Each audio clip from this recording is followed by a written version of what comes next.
Hola, bienvenidos a Entre Semana, donde vemos temas relevantes a la luz de la palabra de Dios. Asiria fue uno de los grandes imperios del mundo antiguo. Uno de sus reyes se autodeclaró rey del mundo.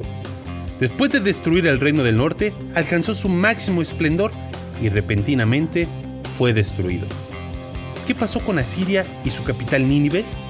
¿Cómo relacionamos los datos históricos con los libros de Jonás y Nahum? ¿Cuál es su relación con Asiria? Acompañemos a Alex y a Marcelo en este nuevo capítulo de esta tu serie Entre Semana. Gracias por acompañarnos. Aquí estamos hablando acerca de la caída. La caída de Israel era lo que exploramos la semana pasada. Esta semana vamos a explorar la caída de los que hicieron que Israel se caiga. Claro, porque Asiria. Algo interesante es que los mismos que tomaron a Israel y básicamente los destruyó, ellos mismos fueron destruidos no mucho tiempo después. Eso, la verdad, eso es no solamente llama la atención, creo que hay un par de datos que es muy bueno que tengamos en consideración. Porque decíamos la semana pasada en cuanto a que la caída de Israel no fue sin advertencia. Ajá. ¿No? Y yo siento que de alguna manera pasa lo mismo aquí con los asirios. Sí. Y eso nos lleva a un punto. Uh-huh. Eso de que, Dios quería estar con el pueblo de Israel y con nadie más.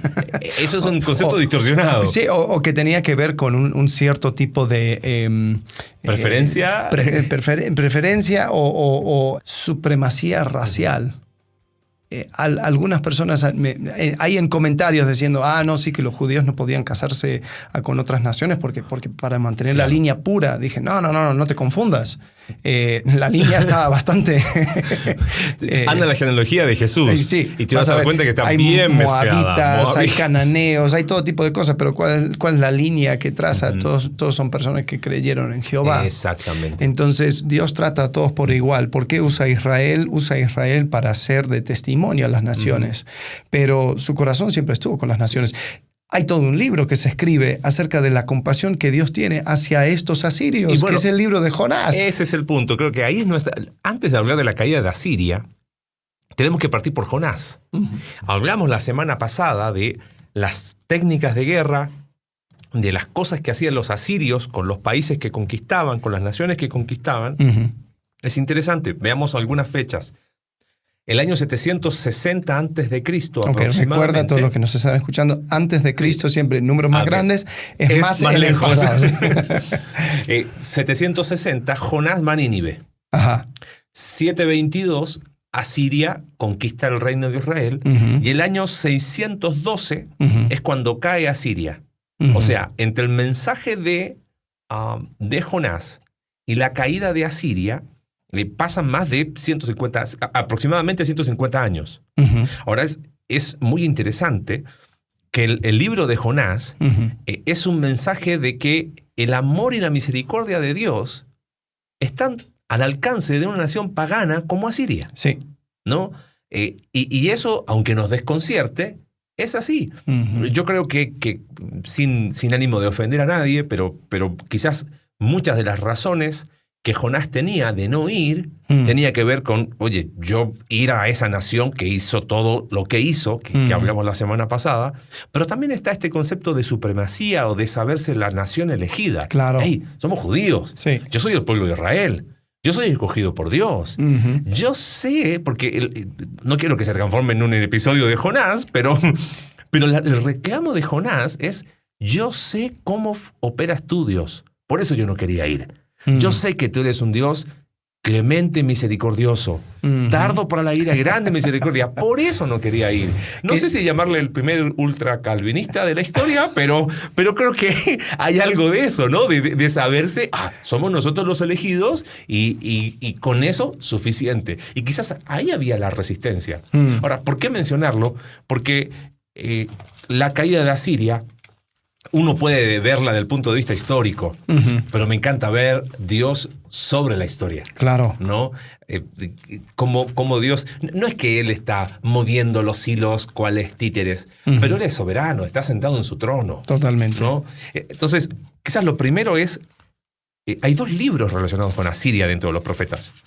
Jonás, que es el que marca la oportunidad, y Nahum, que es el que predice la caída.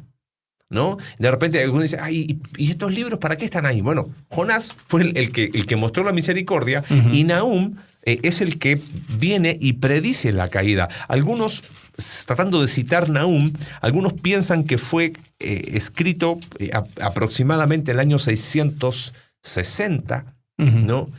Antes de Cristo, y muchos dicen, oye, pero si nadie iba a apelar a Nahum en Asiria, ¿para qué lo escribió? Y bueno, porque lo escribió para que los judíos que estaban ahí entendiesen que Dios es santo, es justo, y todo lo que uno ve en el libro de Nahum tiene que ver con justicia y con una justicia retributiva.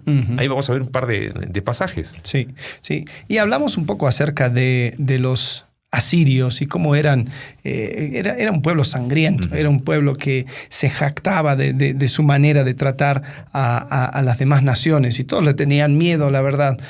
Si nosotros podemos ver al actuar tanto de Israel como Judá, siempre estaban entrando en acuerdos con una otra nación para poder evitar ese enfrentamiento con Asiria.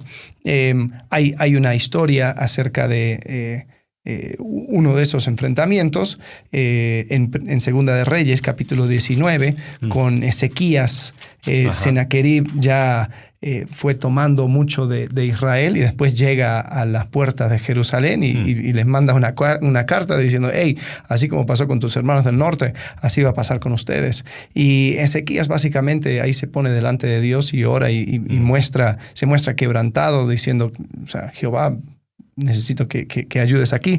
Y en 2 Reyes 19, versículo 35, dice, y aconteció que aquella misma noche salió el ángel de Jehová y mató en el campamento de los asirios a 185,000, y cuando se levantaron por la mañana, he aquí que todo era cuerpos de muertos. Entonces Sennacherib, rey de Asiria, se fue y volvió a Nínive, donde se quedó. Ahora, el versículo 37 es interesante porque está avalado por la historia. Dice que aconteció mientras él adoraba en el templo de Nisroch, su dios, Adramelech y Sarecer, sus hijos, lo hirieron a espada y huyeron a tierra de Ararat. Y reinó en su lugar Esar-Hadón, su hijo. Ahora, para que tengas una idea acerca de lo sangriento que eran los asirios, había cantidad de reyes que fueron matados por sus propios hijos. O sea, llegó el momento donde ya los hijos se cansaron y tomaron el trono como podían, y así continuaron. Pero podemos ver que toda esa violencia que ellos fomentaban hacia otras naciones era lo que terminó consumiéndoles a ellos, ¿no? Y era exactamente lo que decía Nahum, ¿no? Sí, es interesante. En el libro de Nahum es porque fíjate cómo empieza, dice, profecía sobre Nínive, libro de la visión de Nahum de Elcos. Como te decía, Nínive cae el año 612 y algunos fechan esta profecía por el año 630 por ahí, porque fíjate, en el capítulo 3 habla de verso 8, ¿eres tú mejor que Tebas, que estaba asentada junto al Nilo, rodeada de aguas, cuyo baluarte era el mar y aguas por muro? Claro, Tebas es una ciudad en Egipto que los asirios destruyeron en el año 663. Sí. Entonces, Nahum le dice, hablando contra los asirios, hey, ¿eres mejor que Tebas? No, Tebas cayó igual. Así vas a caer tú. Entonces, es entre el 663 y el 612 que aproximadamente se fecha esta profecía. Ahora, fíjate cómo empieza verso 2 de Nahum, capítulo 1. Jehová es Dios celoso, dice, y vengador. Jehová es vengador y lleno de indignación, se venga de sus adversarios y guarda enojo para sus enemigos. Fíjate, 3 veces aparece el verbo porque en el idioma hebreo no hay superlativo. Entonces, cuando tú querías marcar algo con un énfasis de esto es lo máximo, se mencionaba 3 veces. Jehová es tardo para la ira, grande en poder, y no va a tener por inocente al culpable. Jehová marcha en la tempestad, y empieza a haber una descripción. Fíjate, verso 6. ¿Quién permanecerá delante de su ira? ¿Quién quedará en pie en el ardor de su enojo? Y en medio de eso, un texto muy profundo. Jehová es bueno, es fortaleza en el día de la angustia y conoce a los que en él confían. Pero con inundación impetuosa consumirá a sus adversarios y tinieblas perseguirán a sus enemigos. Y es interesante, menciono esto del versículo 8, porque el libro de Nahum por mucho tiempo ha sido así como medio, así nomás, pero tiene mucha evidencia histórica. Sí. Se dice que Nínive fue sitiada. Nínive era una ciudad de las más impresionantes de aquellos días. ¿Okay? Se calcula más o menos que tenía unos 7 kilómetros cuadrados de extensión. Sus murallas eran muy grandes. Algunos dicen que podía de 2 a 3 carros por ahí. Tenía decenas de torres. Sí. Era una ciudad importante. De aquel tiempo. Hoy en día Nínive está en el lugar en Irak. Sí. Se conoce como Mosul. Ahí está. Para que puedas ver, imaginarlo en el mapa, ¿no? En el norte de Irak. Así es. Y lo interesante es que quienes llegan a invadir a Siria son los babilonios, que es el imperio que aparece ahora, que son los que se van contra el reino del sur, unidos con persas y con los escitas que están en el norte. Bueno, todavía no eran los persas, ¿no? Eran los medos. Eran los medos, en realidad, sí tienes razón. Eran los medos. Y algo curioso en cuanto a Babilonia, antes, en el año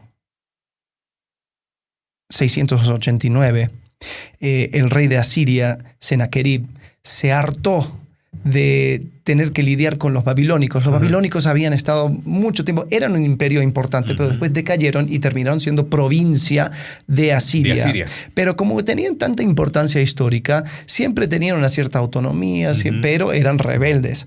Entonces, finalmente, Sennacherib, él va a Babilonia y lo destruye por completo. Sennacherib, dicen en los escritos ahí en las paredes, dice, así como precede un huracán, yo lo ataqué como una tormenta, lo tiré abajo, sus inhabitantes, jóvenes y viejos, yo no los dejé con vida y llené con cuerpos las calles de la ciudad. Y devastó, dice, por fuego, lo tiré de manera que en el futuro aún la tierra de sus templos se olvidarán. Entonces así describían el ataque a Babilonia. Pero qué curioso, sucede que no poco tiempo después Sennacherib lo matan sus hijos. Y parece, lo que suponen es que el hijo que toma el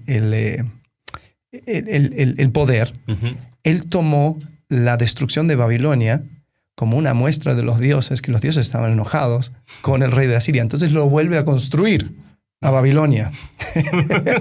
Entonces estos mismos babilónicos son los que se levantan y hacen un tratado con los medos y los ¿cómo se llaman los del norte?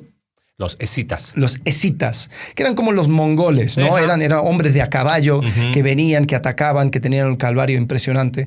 Entonces ellos, y junto con todas las otras naciones, yo creo que la situación era muy parecida aquí en México, la destrucción de los aztecas. Claro, o sea, todos odiaban a los asirios. Todos odiaban a los asirios, así como aquí todos odiaban a los aztecas, solamente necesitaban la chispa para que eso se alguien los uniera. Exacto. Ahí llegó Hernán Cortés. Bueno, algo así sucede acá. Sí. Van contra Siria estas 3 naciones y quizás algunas más, y van contra Siria por todo lo que había hecho Asiria contra ellos, ¿no? Es interesante que los historiadores dicen que sitiaron la ciudad durante 3 meses, ¿no? Eso era muy propio de los babilonios. Ajá. Los babilonios hacen eso con Jerusalén después. Claro. La sitian, si no me equivoco, fue como un año y medio. Y podían estar años hasta que la ciudad se viniese abajo. 3 meses sitian la Nínive. Y hay algunos historiadores ahí, hay mucho de leyenda también, pero hay algunos datos que no dejan de ser interesantes. Hay un historiador griego del siglo IV a.C., dice que que hubo inundación. Hay dos posibles probabilidades: que el Tigris, que estaba ahí, aumentó su caudal, o que había un brazo del Tigris que atravesaba la ciudad. Y eso era señal de una de las grandes cosas como magníficas que tenía Nínive, que era que tenía un río que atravesaba la ciudad. Entonces les permitía a ellos, puertas adentro, ser una ciudad casi autosustentable. Claro. Entonces lo que hicieron estos es que usaron el cauce de ese brazo del Tigris, no recuerdo el nombre ahora, para empezar a aumentar su caudal, afectar las paredes y buscar como hacer una especie de socavón, y entraron. Ahora, lo interesante es lo que se encontraron adentro. Porque hay este historiador, Ctesias se llama, Ctesias, de un historiador griego, dice que los asirios habían declarado 100 días de ayuno a sus dioses. Wow. Imagínate cómo estaban el ejército, totalmente debilitado. Y ahí ya no se sabe si es más leyenda o no, pero que cuando entraron los babilonios no tuvieron gran resistencia, porque estaban borrachos, habían estado en orgías, como se practicaba el culto a Siria. Claro. Entonces entraron y fue, listo, acá quemamos todo. Claro. Ahora, vamos a capítulo 1 de Nahum, y dice verso 8, con inundación impetuosa consumirá a sus adversarios. Habla de este concepto de inundación. Y después, en el capítulo 3... Sí, déjame que lo encuentro por aquí. Fíjate, tus príncipes serán como langostas y tus grandes como nubes de langostas que se sientan envallados en día de frío. Salido el sol se van y no se conoce el lugar donde están. Durmieron tus pastores, oh rey de Asiria. Reposaron tus valientes. Tu pueblo se derramó por los montes y no hay quien lo junte. Esto está profetizado antes de la caída de Asiria. Mira cómo termina el libro de Nahum. No hay medicina para tu quebradura. Tu herida es incurable. Todos los que oigan tu fama batirán las manos sobre ti, porque ¿sobre quién no pasó continuamente tu maldad? Claro. Ahora, qué loco, ¿no? O sea, pienso en los judíos que escucharon esto. No, Asiria son los más malos, pero Dios mostrando que Él va a obrar en juicio, ¿no? ¿Y cómo se cumplió? Sí. Y es curioso que sucedió a causa de su misma violencia. Lo que ellos fueron diciendo, lo que se dice es que por haber destruido, por ejemplo, los elamitas y un montón de otras ciudades y naciones, ya fueron quitando tal vez esa tensión interna entre naciones para que todos se pudieran enfocar en su odio contra Asiria. Y algo también, yo me pongo a pensar, si esto se escribió más o menos en, ¿cuándo dijiste? 630. Claro, 630, porque es entre el 663 y el 612. Más o menos le calculan por ahí por el 630. Claro, Esarhadón, el hijo de Sennacherib, una de las cosas que hizo era justamente lo que tú mencionaste, atacó Egipto. Ahora, ponte a pensar, Nahum escribiendo esto era porque Asiria no era como Roma. Roma pasó 500 años donde todos decían, como que yo sé dónde va esto, ¿no? Entonces, a la medida que va cayendo Roma, todos decían, bueno, ya está en decadencia Roma, ya no es como antes, ¿no? Las glorias del pasado. Pero no, Asiria no era así. No, Asiria llegó a su cumbre y después, ¡pum!, cuando cayó de manera muy violenta. Entonces, cuando tú tienes al hijo de Sennacherib, el que tomó a Israel, y llega un profeta como Nahum a describir una caída final, sin remedio, contra el imperio más importante de aquel entonces, ¿cómo le vas a creer? ¿Cómo vas a creer que esto es cierto? Ahí es donde uno ve de que cuando Dios obra y cuando Dios habla, aunque sea difícil de creer, ¿no? En el mismo Habacuc, hablando acerca de los babilónicos, dice, aunque yo te dijere, no lo vas a creer. No lo vas a creer. Es interesante, ¿sabes qué? Nahum probablemente, su nombre es difícil de encontrar su significado, hay varios, pero muchos estudiosos creen que significa consolación. Y claro, piensa en aquellos del Reino del Norte que fueron al sur sus familias destruidas, ellos creyendo el mensaje, pero quizás parte de su familia no, habiendo perdido todo. Ujú. Saber que Dios es un Dios justo trae consuelo a su corazón. Claro. ¿No? Fíjate, interesante, capítulo 1, verso 9. ¿Qué pensáis contra Jehová? Él hará consumación y dice, no tomará venganza 2 veces de sus enemigos. Este concepto, a lo mejor uno, quizás cuántas veces escuchamos Nahum y nunca entendimos de qué se trataba, Sí. ¿no? Pero claro, es el consuelo para el pueblo que ha sido destruido por Asiria, Ujú. y Nahum diciendo, ellos van a caer, pero van a caer porque Dios es un Dios santo, Claro. Dios es un Dios justo, y dice el texto, Él no tomará venganza 2 veces de sus enemigos. Mira qué loco, muchos dicen, ¿qué quiere decir ese versículo? Tengo una interpretación muy, muy personal. Creo que eso muestra que Dios es un Dios justo, no es un Dios tirano, número 1.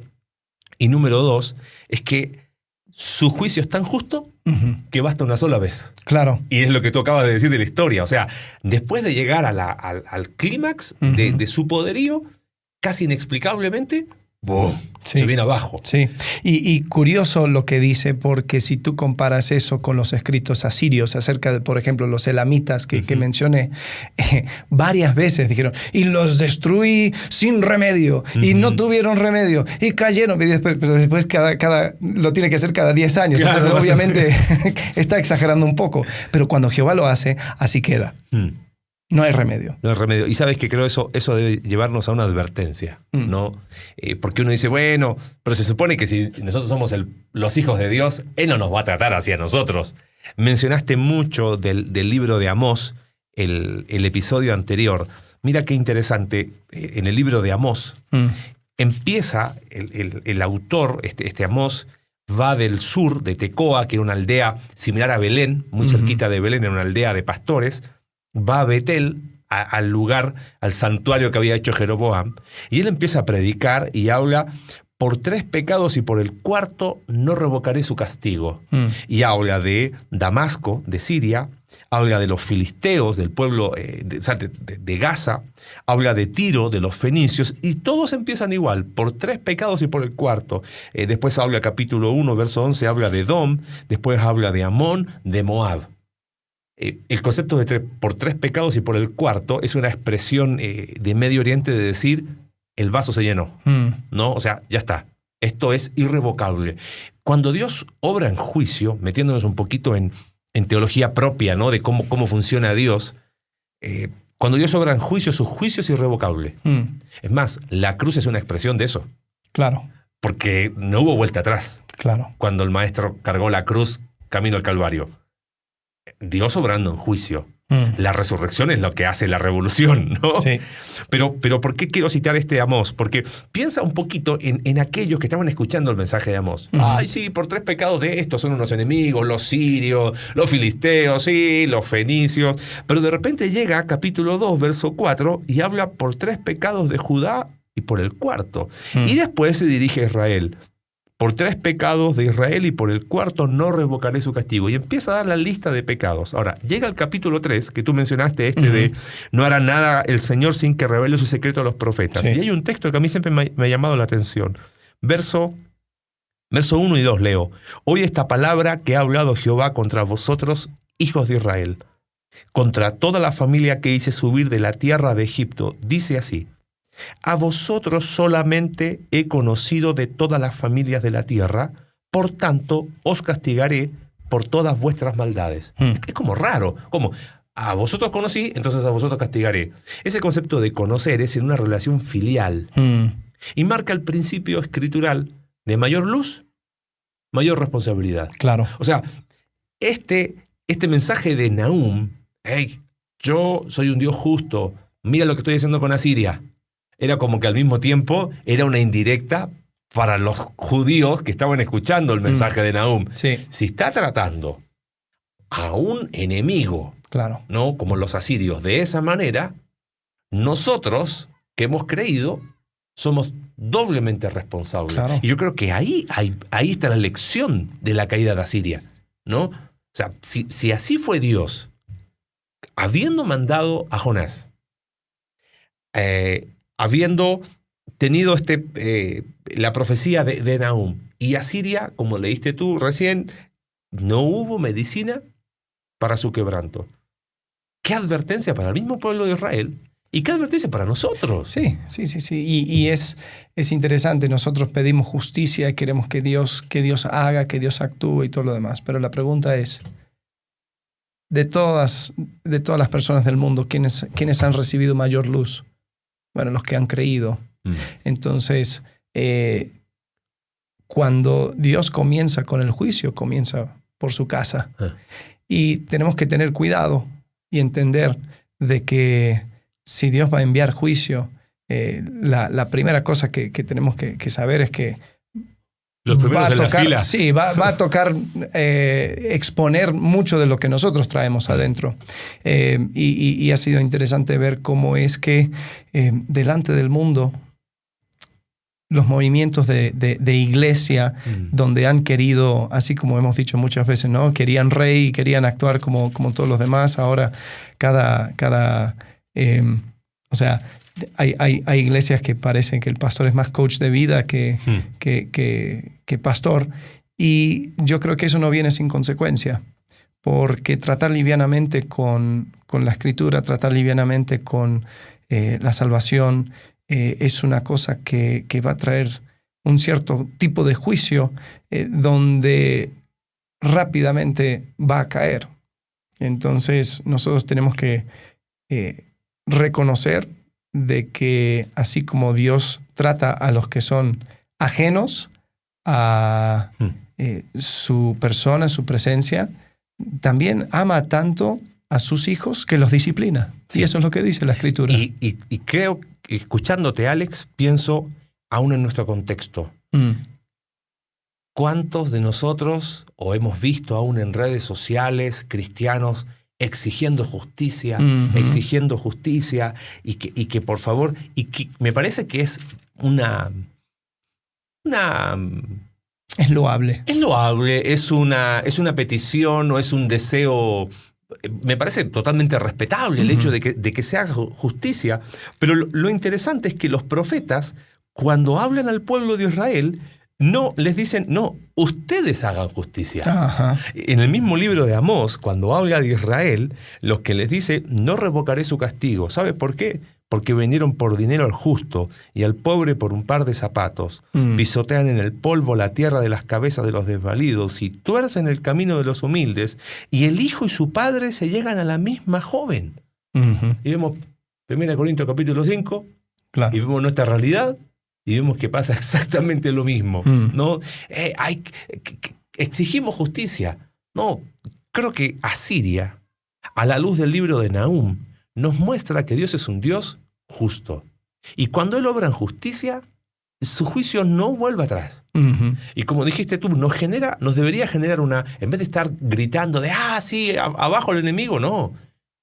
A nosotros una introspección tan profunda. Claro. De decir, ¿realmente quiero exigir justicia? Porque si me pongo a exigir justicia, lo que Dios me pide a mí como hijo de Dios y lo que nos pide a nosotros como hijos de Dios es que nosotros hagamos justicia. Claro. ¿No? Hace un par de semanas estaba hablando con alguien que me dijo, wow, he estado en un proceso donde he estado descubriendo muchas cosas en mi corazón, asuntos pendientes y cosas que tengo que ir tratando con Dios. Y dice, me desinfla porque ni quiero discipular, ni quiero enseñar a nadie, porque ¿qué voy a enseñar si yo tengo tantas cosas? Entonces dije, amigo, ¿te das cuenta de lo que significa liderar desde el quebranto? El entender de que tú no eres mejor, el entender de que tú no estás más allá de las tentaciones, los problemas y las situaciones que a todos nos afecta. Entonces, yo prefiero un líder así. Yo prefiero un líder muy consciente de su propio pecado, muy consciente de su relación con Dios y no pretendiendo de que cuando exige justicia, ese sol de justicia no le va a tocar a él también. Entonces, yo creo que esa es justamente lo que podemos aprender acerca de la caída de Asiria. Así es. Bueno, nosotros vamos a seguir explorando caídas. La próxima va a ser la caída de Judá. Eso vendrá la próxima semana. Gracias. Gracias por acompañarnos en un capítulo más de Entre Semana. Recuerda que puedes seguirnos a través de nuestra página web Iglesia Conexión Vertical /Entre Semana Spotify, Apple Podcast y Google Podcast. Hasta la próxima.